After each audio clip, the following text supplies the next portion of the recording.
Gálatas 1, do 10 ao 24, diz assim: Por acaso eu procuro agora o favor das pessoas ou o favor de Deus?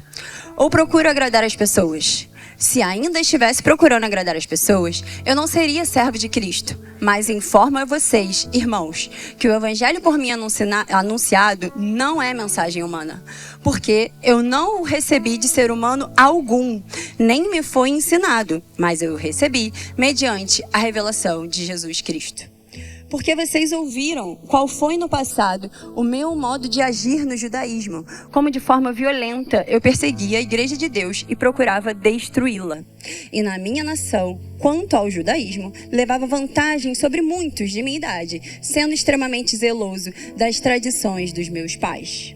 Mas quando Deus me separou antes de eu nascer e me chamou pela sua graça, achou por bem revelar seu Filho em mim, para que eu o pregasse entre os gentios. Não fui imediatamente consultar outras pessoas, nem fui a Jerusalém para me encontrar com os que já eram apóstolos antes de mim, mas fui para as regiões da Arábia e voltei outra vez para Damasco. Passados 3 anos, fui a Jerusalém para me encontrar com Cefas e fiquei 15 dias com ele. Versículo 19. E não vi outro dos apóstolos, a não ser Tiago, o irmão do Senhor.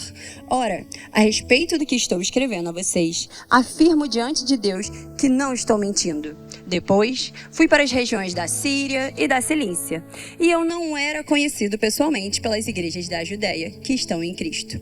Ouviam-se somente dizer: aquele que antes nos perseguia, agora prega a fé que no passado procurava destruir, e glorificam a Deus a meu respeito.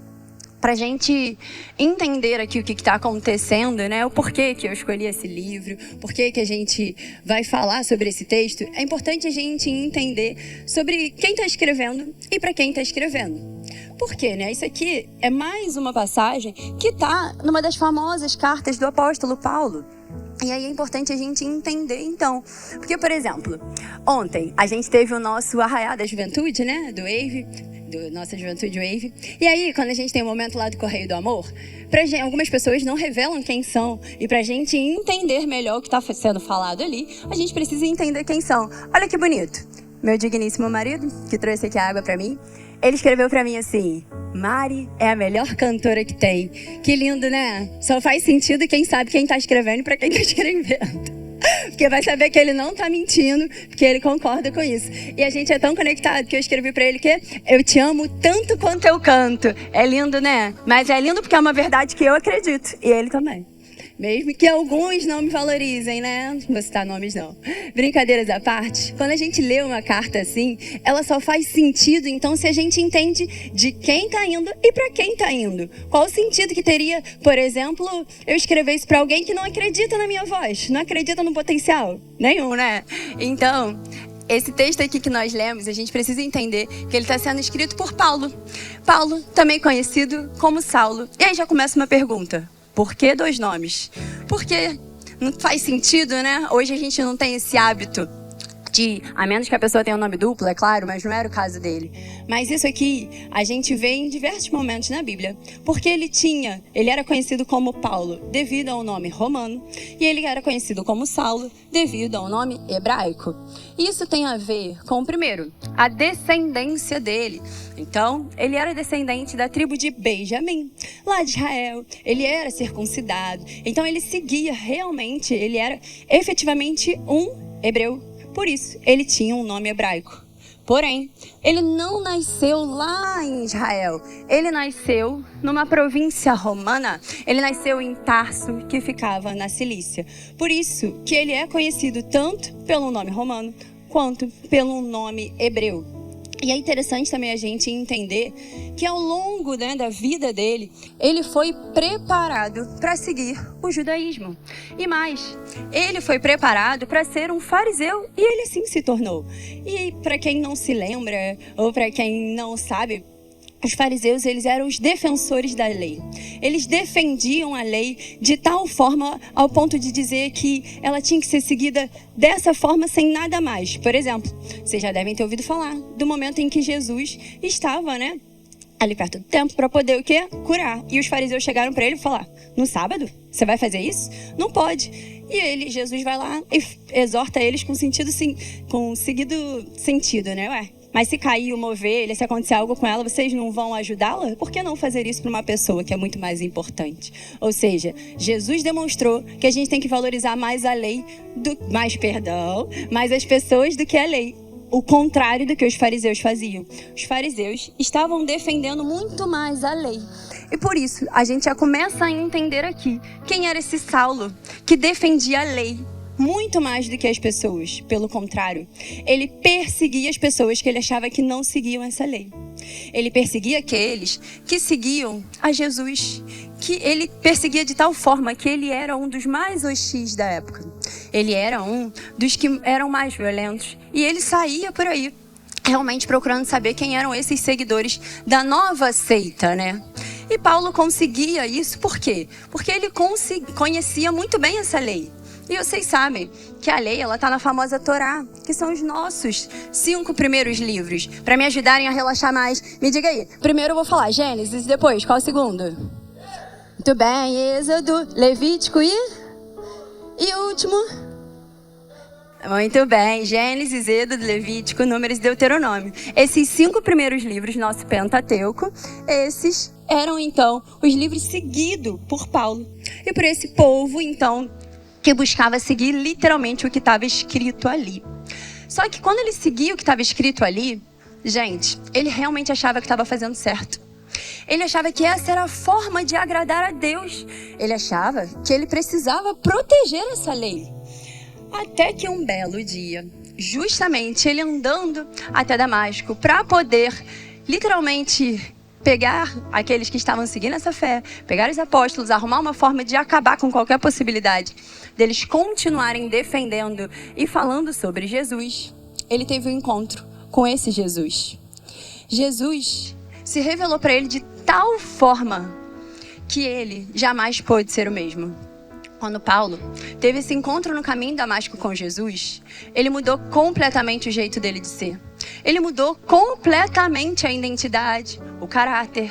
Imaginem só, esse homem que perseguia, que matava, que estava lá no apedrejamento de Estevão.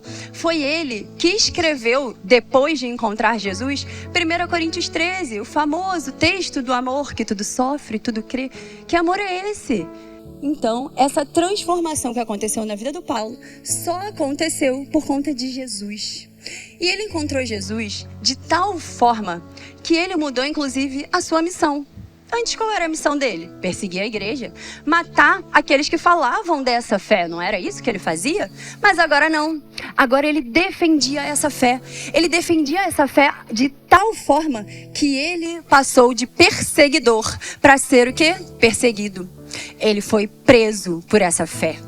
Ele foi inúmeras vezes, teve que fugir por conta dessa fé, por conta desse Jesus que ele conheceu e começou a proclamar sobre ele. Isso já nos mostra aqui a importância da gente entender sobre quem que está escrevendo. Por quê? Isso tudo tem muito a ver com o que a gente está lendo aqui. Porque o que acontece? Eu falei para vocês também que a gente precisa saber para quem que ele estava escrevendo. Como eu disse que a missão dele mudou, quando ele começou a defender essa fé, pela graça de Deus, ele começou a abrir igrejas. E aí, essa carta aos Gálatas, ela é direcionada a algumas igrejas. E essas igrejas, exatamente, foram fundadas por Paulo. E ele escreveu porque essas pessoas começaram a ouvir os religiosos e voltaram a ouvir a lei. Acharam que era pelas ações que iriam ser salvos. Eles estavam, então, novamente dando ouvido ao que Paulo foi lá falar que não era assim.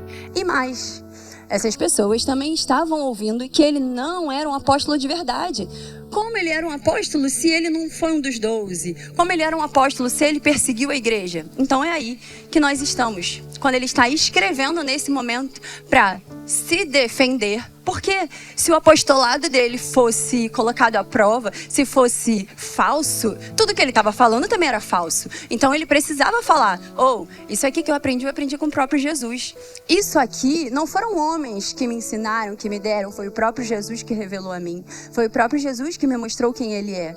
E mais, Ele foi lá dizer, não são as ações de vocês que vão fazer com que vocês sejam salvos, é a fé. E ele está, então, neste momento, fazendo isso.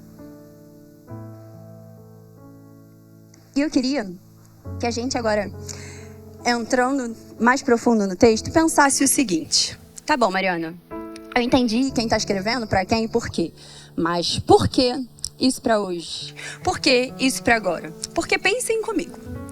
Aquele povo estava ouvindo o seguinte: se vocês fizerem isso aqui, vocês vão ser salvos. Vocês, se fizerem isso, vão ser certos. E não é isso que a gente tem visto hoje e falado por aí, que a gente precisa simplesmente fazer algumas coisas para ser considerado uma boa pessoa, uma pessoa digna da salvação? Não é isso que muitas vezes, infelizmente, as pessoas têm pregado por aí? Quando a gente escuta esse tipo de coisa, a gente não está ouvindo a verdadeira mensagem. Sabe por quê? No primeiro texto que nós lemos aqui, Paulo falou muito bem assim, ó. Por acaso eu procuro agradar o favor das pessoas ou o favor de Deus? Ou procuro agradar pessoas? Se ainda estivesse procurando agradar pessoas, eu não seria servo de Cristo. Ou seja, ele não está agradando as pessoas porque ele está falando a verdade. O problema é que aquelas pessoas queriam ouvir, você é bom e por isso você pode ganhar a salvação. Mas ele mostra a verdade que diz, você não é bom. Você precisa de Jesus, você precisa acreditar nesse Jesus se você quer ganhar a salvação. Mas hoje a gente faz a mesma coisa. A gente quer ouvir assim, ó, faça isso se você quer ser considerado digno. Você é tão bonzinho, Deus vai olhar por aquela pessoa ali. Olha ela faz tudo certo. Ela não mente, ela não rouba, ela não adultera. Ela não é digna da salvação? Não é isso que a gente tem ouvido por aí? E digo mais, infelizmente hoje, a gente procura mensagens que agradam o nosso ego. Esse é o falso evangelho que Paulo foi defender aqui. Paulo foi falar, esse falso evangelho vocês não podem ouvir não. Isso daí não é a verdade. Porque a verdade não é o que te agrada. A verdade é aquilo que te exorta. A verdade é aquilo que te ensina que você não é bom não. Que você não é digno não. Mas que existe um Deus que te faz ser uma pessoa melhor por Ele, para demonstrar o nome dEle. O problema é que, infelizmente, a gente não quer ouvir isso também nos dias de hoje. O problema é que, infelizmente, a gente hoje acha que nós temos que valorizar as pessoas. Nós temos que falar palavras de motivação, palavras que agradam. Estou eu numa roda de amigo e aí começam a falar de um assunto e, de repente, quando eu vejo, estou indo contra os princípios da Bíblia e falando assim, vamos pegar um pouquinho a juventude aqui primeiro, ó. Vocês têm sim que sair por aí namorando, conhecendo, né? Porque senão, como vocês vão saber depois se tem que casar ou não com aquela pessoa, se é bom ou não? Aí você começa a ficar em dúvida, porque aquilo te agrada. Faz sentido, eu tenho que sair fazendo isso sim, porque senão realmente como eu vou saber, né? Mas Deus não fala isso. O que a palavra verdadeira, o que o evangelho verdadeiro fala? Sede santo, porque eu sou santo. Como que eu vou ser santo se eu sair namorando por aí? Tá bom. Eu não tô nesse nicho, já passei disso. Mas quando eu tô lá no meu trabalho, eu tô ouvindo as pessoas falando mal do meu chefe e reclamando do trabalho. E aí eu me junto para poder ficar como bonzinho ali e não ser excluído. Ao invés disso, eu deveria ir lá e fazer o quê? Deus, obrigada por essa porta de emprego. Mas se esse chefe não tá sendo legal comigo, me ajude a falar de ti para ele que ele se torne uma pessoa melhor. Então o problema é que eu acabo me influenciando ao invés de ser a pessoa que vai demonstrar a diferença ali. A gente tá querendo agradar as pessoas falando um falso evangelho, ao invés de mostrar que a Bíblia foi feita para nos exortar, para nos ensinar, para nos corrigir. Ela não foi feita para massagear o nosso ego. Ela não foi escrita para te chamar de bom. Ela não foi escrita para te dizer que você é forte. Não, porque sem Deus nós não somos nada. Sem Deus nós somos nada além de pó. Então por que a gente procura uma verdade que não é a verdade da Bíblia? Nós estamos igual a esse povo que buscava agradar um ao outro. E é por isso que no primeiro ponto eu digo, a quem você tem servido? A quem eu tenho servido? Porque quando eu busco agradar o ego do outro, eu estou servindo a ele, eu não estou servindo a Deus. Eu tenho que priorizar servir a Deus. E é por isso que eu tenho que buscar agradar a palavra de Deus, falar da palavra de Deus, porque essa é a verdade que salva, que restaura, que transforma. E é interessante como é que Deus faz as coisas, porque quando eu estava meditando nisso aqui, coincidentemente, eu voltei a ler um livro que eu tinha lido em 2021. Pequenininho, muito conhecido. Ego Transformado. Tim Keller, nosso famoso teólogo, pastor, pregador. Maravilhoso. E nesse livro, Tim Keller fala algo muito interessante, que por incrível que pareça eu tinha esquecido. Eu voltei a ler ele agora e tem tudo a ver com este momento. Ele diz algo mais ou menos assim, que por volta do século XX, as pessoas achavam que o problema da humanidade era a autoestima elevada demais. Por exemplo, eu sou professora, a maioria que sabe. E aí os professores daquela época, eles se achavam tão superiores que falavam assim, ó, eu sou o detentor do conhecimento. Ou você aprende do meu jeito ou tu é burro. Isso tá errado, não pode ser assim. E aí as pessoas achavam que esse era o problema. Aí o que começaram a fazer? Ah, não trata assim não, fala que ele consegue. Começaram a mudar de tal forma que agora é totalmente o oposto. Agora, a gente tem pessoas com autoestima totalmente baixa e aí a gente quer massagear o ego para elevar isso. E aí eu te pergunto, o que você prefere? Alguém que tem autoestima elevada demais, ao ponto de talvez se achar soberbo e superior, querer passar por cima dos outros para conseguir algo, ou alguém que se acha tão indigno, que tem autoestima tão baixa, que reconheça que precisa de Jesus para ser uma pessoa boa. Eu prefiro ter minha autoestima baixa. Eu prefiro reconhecer que eu não sou uma boa professora, que eu não sou uma boa pregadora, que eu não conheço a Bíblia o suficiente e é que por isso que eu preciso de Jesus. Então vamos parar de falar assim, ó, você é bom, você consegue. Não, você não consegue sozinho. Você não é bom por natureza. Você precisa de Jesus. É isso que a gente precisa falar. Porque senão as pessoas vão achar que é simplesmente por meritocracia. Porque eu mereço. Porque eu sou bonzinho. Até mesmo quando a gente estuda, por exemplo, para uma prova, se Deus não estiver ali comigo, eu vou conseguir passar naquela prova? Não. Felipe orou aqui pelas pessoas que precisam de emprego. Se a gente não pediu direcionamento para Deus, para nos mostrar a porta correta, inclusive, como escolher corretamente a forma de escrever um currículo, eu vou conseguir alguma coisa? Não, porque eu posso estudar muito, mas se Deus não estiver comigo, eu não vou conseguir emprego nenhum. Então, a gente precisa parar de achar que somos capazes. Sozinhos nós não somos capazes de nada. Então, para de servir as outras pessoas falando o que elas querem ouvir, aumentando o ego delas, inflando essa autoestima e diz assim, realmente, você não é merecedor, mas tem alguém que te ajuda a chegar lá. Tem alguém que te mostra como chegar lá, que não é pela minha força, não é pela sua força, é pela força dele, unicamente pela força dele. É ele que diz pra gente, estuda isso. Vocês acham que foi à toa que eu voltei a ler o livro de Tim Keller do nada? Não, eu não sou melhor do que vocês em nada, pelo contrário, é Deus quem nos instrui. Não sou eu, não é o pastor, é Deus quem vai fazer com que a gente consiga. E é por isso que a gente precisa entender que enquanto eu estou me agradando, enquanto eu estou agradando o meu irmão, eu não estou servindo a Deus. Eu preciso começar a desagradar os outros para dizer, isso está errado, mentir é errado, fazer sexo antes do casamento é errado, roubar é errado, dar um jeitinho no trabalho é errado. É errado porque está na Bíblia. E a gente faz o contrário para ser bem aceito. A gente está servindo aos homens, não estamos servindo a Deus. A gente precisa parar com isso. Se a gente continuar dessa forma, infelizmente, a gente vai ter daqui a pouco de novo pessoas com autoestima tão alta que vão se achar capazes. Vão se achar dignos de receber, inclusive, a salvação. Que nós não somos dignos por nós mesmos. Só que para eu começar, então, a entender que eu não tenho que ficar elevando o meu ego, eu preciso então prestar atenção no que eu escuto. Porque se eu escutar qualquer coisa, esse ego vai ficar subindo. E aí vem minha segunda pergunta, meu segundo ponto para vocês. A quem nós temos ouvido? A quem eu tenho dado ouvido? Eu tenho ouvido a Deus, que escreveu essa palavra, ou tenho ouvido ao meu irmão, que de repente está inflando meu ego? A quem nós temos ouvido? E isso é tão importante, mas tão importante que a gente para pensar assim. Quando eu quero uma orientação sobre algum assunto específico, eu vou até um especialista daquilo. Eu vou até alguém que seja sábio naquela área, né? Para falar de sabedoria, não podemos deixar falar de Salomão. Foi o homem mais sábio, pediu sabedoria para Deus e ele deu sabedoria e muito mais. Mas existe alguém muito mais sábio que Salomão. Jesus, ele não é só mais sábio do que Salomão, ele é a própria sabedoria. E é por isso que quando eu quero entender como eu faço alguma coisa, é ele que eu tenho que buscar em primeiro lugar. É a sabedoria dele que eu tenho que pedir para me direcionar. Eu não tô falando aqui que não é pra gente ouvir alguém, que não é pra gente ouvir um pastor, não é isso que eu estou falando.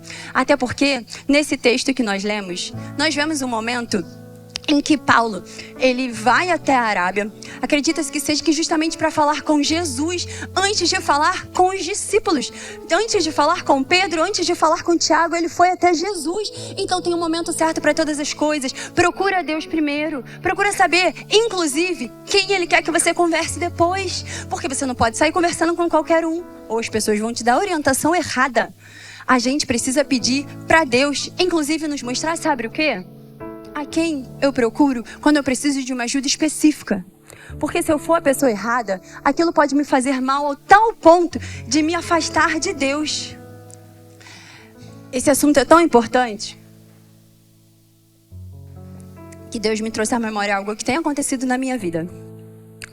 Eu, desde em torno dos meus 14, 15 anos, pouquinho tempo atrás, eu tinha vários problemas de saúde antes disso, mas eu tinha fortes gastrites todo ano. E nunca tinha motivo. Gastrite nervosa, enfim, várias questões. E aí, eu sempre, junto com os meus pais, claro, sempre busquei orientação de médico, exames, isso, aquilo, outro, e nunca tinha motivo. Eu nunca fui uma pessoa de comer muita besteira, então não fazia sentido isso. Até que teve um momento que eu tenho a certeza que veio de Jesus o direcionamento de quem eu deveria procurar.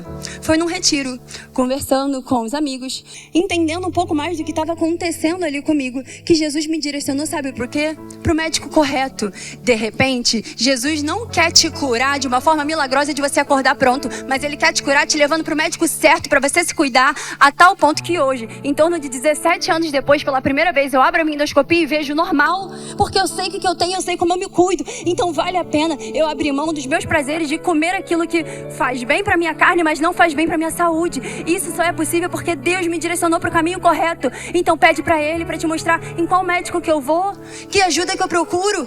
Porque você não adianta ir de repente no melhor médico que é totalmente desumano. Não adianta você ir no melhor psicólogo se ele falar que isso aqui tá errado. Porque o que importa é a Bíblia, em primeiro lugar, e depois, em segundo lugar, que vem o entendimento humano. Pede ajuda para Deus para te direcionar para qual médico ir. Pede ajuda para Deus para te direcionar para com qual pastor se aconselhar, com qual amigo. Se você for falar com a pessoa errada, tudo pode cair por água abaixo, o seu casamento pode acabar. Se você falar com a pessoa errada aí de fora, ele vai falar: ei, tá com essa mulher chata por quê? Tá com esse homem que não quer nada por quê? Mas a Bíblia diz o quê? Que Deus pode transformar essa história, Deus pode transformar essa família. Então pede a orientação de Jesus em primeiro lugar. O problema é que a gente faz o contrário. Por último, a gente fala assim: só me restaurar. Só te restaurar? Isso é o que tem de mais importante. A sabedoria humana não é nada perto da sabedoria divina. E por que a gente deixa a oração em último lugar? Por quê? Por que a gente deixa para orar quando a gente acha que não tem mais saída? O único caminho é Jesus. E digo mais, aí por fora eu falo: todos os caminhos levam a Deus. Mas o que a Bíblia que nos exorta fala? Jesus é o caminho, a verdade e a vida. Ninguém vem ao Pai senão por mim. Então se não for por Jesus, você não vai se curar, você não vai conseguir um emprego, você não vai conseguir chegar a Deus. Tem que ser através de Jesus. Pura, única e simplesmente dessa forma é que a gente vai conseguir aquilo que a gente precisa. Porque lembra que nós não somos bonzinhos, nós não somos capazes, nós não somos dignos. E nunca seremos. Nunca seremos. E é por isso que eu tenho que tomar cuidado com quem eu sirvo, quem eu escuto. Porque senão, tudo vai mudar na minha vida, vai ficar da forma errada. Justamente sobre esse ponto de quem a gente escuta, isso é tão importante a gente entender que existem momentos que a gente precisa se calar e falar só com Deus para buscar o direcionamento dele. Eu e o Felipe vivemos uma experiência a gente fez ano passado 5 anos de casado, e a gente tinha um sonho particular de depois de 5 anos conquistar algo nosso, comprar algo nosso. E aí começamos a entrar num propósito de oração com Deus para saber se era aquilo. Mas preste atenção, meus pais e os pais do Felipe estão aqui, mas tudo bem, eles já sabem disso. A gente não contou para ninguém, sabe por quê? Eu não queria a opinião de nenhum deles, com todo respeito. A gente queria primeiro a opinião de Jesus. A gente queria saber: Deus, Qual caminho a gente segue? É agora a hora da gente comprar algo nosso? Esse é o momento? Porque humanamente falando não fazia sentido. A gente estava numa casa de família, não gastava um dinheiro com aluguel. Por que gastar e comprar algo? Sair de algo maior para um apartamento menor. Mas hoje a gente tem a alegria de falar, graças a Deus que temos um cantinho nosso, onde inclusive a gente continua recebendo os amigos da forma que a gente sempre gostou. A gente tem algo que não foi pelas nossas forças, e eu tenho certeza disso. Não foi nem mesmo pelas orientações dos nossos pais, com todo respeito. Antes de tudo foi pela orientação de Jesus. E eu não me acho melhor que vocês por isso. Não, eu só estou dizendo, é difícil ouvir história de Jesus, mas é possível. É muito mais fácil eu chegar para um ser humano e falar o que eu faço. Mas a gente tem que saber um momento de silêncio. A gente tem que saber sofrer ao ponto de se calar. Tudo aquilo que está ao nosso redor tentando nos influenciar e ouvir só Jesus. Como eu faço, Deus? Me direciona, Deus, me mostra. Foi isso que Paulo fez aqui neste momento, antes de ir lá falar com os homens. E digo mais, já que a gente está falando tanto sobre ouvir, será que as pessoas podem te ouvir? Será que as pessoas podem me ouvir? Será que eu sou um bom conselheiro? Um bom ajudador? Será que eu falo da palavra? Ou será que eu sou aquela pessoa que agrado ao ego do outro?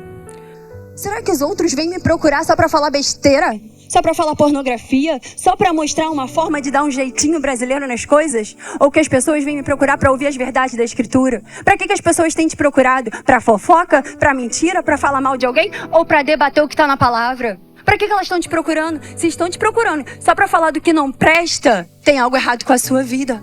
Se estão te procurando, mas não é em nenhum momento para falar de Jesus, então você não está nem demonstrando que serve a esse Jesus. Vamos hoje entender a quem a gente está demonstrando através das nossas vidas. Será que eu estou demonstrando que eu sou uma pessoa que só sei falar de assuntos vãos? Ou será que eu estou demonstrando que eu sou uma pessoa que sei falar de Jesus? Eu preciso me arrepender hoje. É agora. É o momento de eu sair daqui demonstrando que as pessoas podem me procurar para falar de Deus, para falar assim, ó, no trabalho está muito difícil, mas vamos orar porque Deus pode mudar a história do nosso trabalho. Na escola está impossível, mas vamos orar que Deus nos ajuda a revelar quem é Deus através das nossas vidas para mudar aquelas pessoas. Na minha família está impossível, mas é só Deus quem pode me ajudar a mudar essa história para que as pessoas venham conversar com a gente e ver Jesus a tal ponto de transformar a história de uma família. A gente precisa entender quem é que a gente tem demonstrado através das nossas vidas. E eu vou para o nosso terceiro e último ponto. A gente falou sobre agradar os outros, a quem eu tenho servido. Quando eu agrado as pessoas, eu estou servindo as pessoas. A gente falou a quem eu tenho ouvido. Quando eu escuto primeiro as pessoas, eu não estou priorizando ouvir a Deus. E agora eu perguntei para vocês, será que as pessoas te procuram para falar com você? E sabe como que você sabe se você é uma pessoa confiável ou não?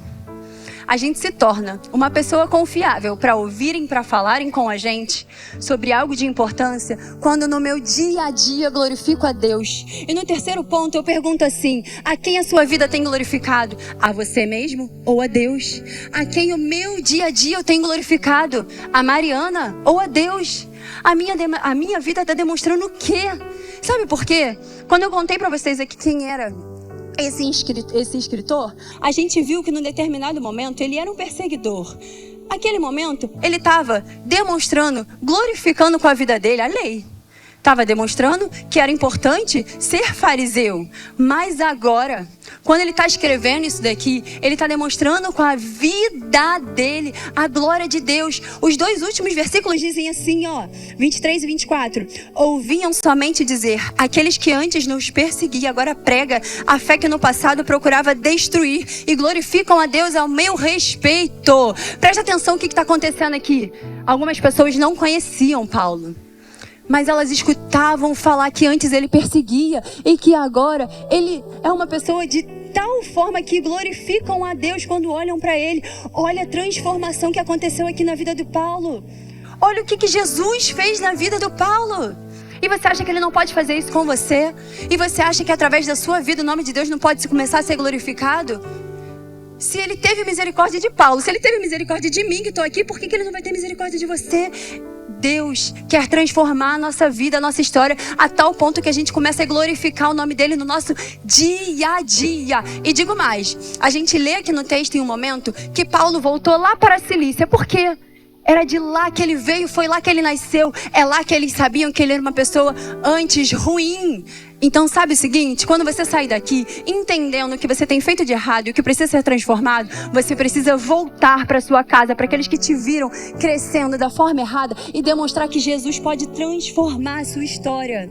Queria chamar o Ministério de Louvor, porque aqui a gente tem a mesma coisa que acontece lá com o Gadareno.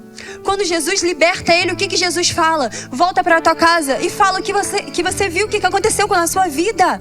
Então, as pessoas que diziam, você é mentiroso, você é traidor, você é alguém que não presta, elas precisam ser as primeiras a falar, Jesus te transformou.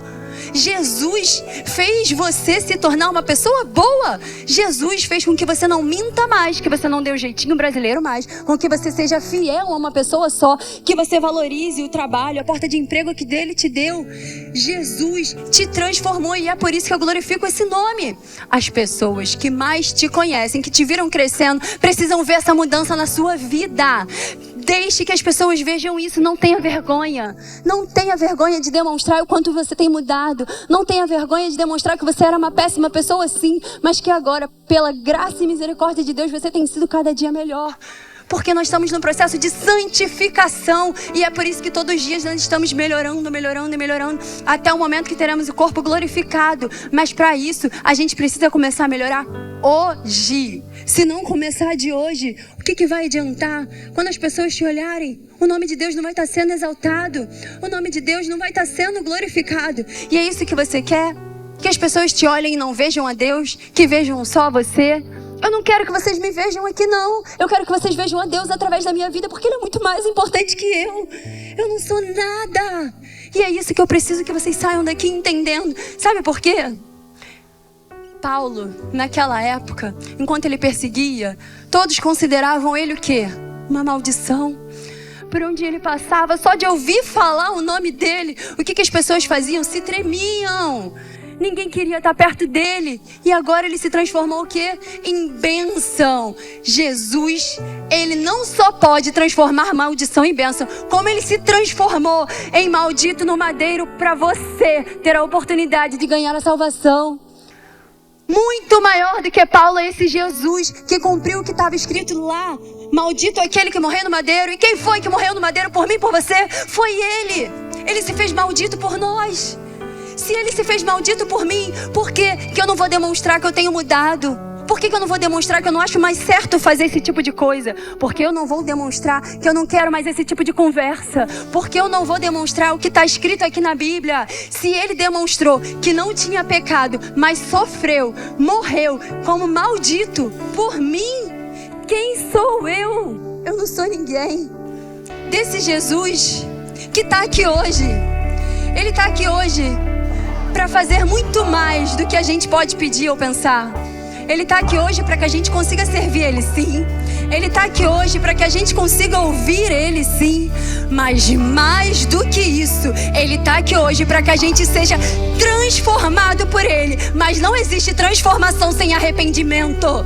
Então se arrependa hoje da vida errada que você tem seguido, das pessoas erradas que você tem ouvido, das pessoas que você tenta agradar quando você tenta se agradar. Se arrependa hoje e diga: Jesus está diante de ti. Tudo isso que eu tenho feito, essa vida que eu tenho vivido, tudo isso que eu tenho conversado está diante de ti. Eu não quero mais viver dessa forma. Não foi à toa que você se fez maldito. Não foi à toa que você morreu no madeiro. Não foi à toa. Valorize esse sacrifício. Valorize esse sacrifício ao ponto de dizer: miserável homem que sou, quem me livrará do corpo dessa morte? É só Jesus que pode te livrar desse corpo miserável. Eu sou miserável, é só Jesus que me livra desse corpo. Não sou eu, não são os meus estudos, não são a minha família, não é meu marido e nem mesmo os meus pastores. É só Jesus que pode me livrar. É só Jesus que pode te livrar. E é por isso que hoje a gente precisa pensar sobre isso. A gente quer esse livramento desse corpo. A gente quer deixar de ser miserável. A gente quer reconhecer que nós não somos dignos, mas que é Ele que nos ajuda. É Ele quem nos ajuda a ir além do que as das conquistas humanas, ir além chegando à salvação, porque conquista de apartamento não é nada perto de vida eterna com Deus. E é isso que eu quero, a vida eterna com aquele que se tornou maldito por mim, porque eu sou miserável, mas é Ele quem vai me dar o corpo glorificado um dia para eu viver eternamente com Ele.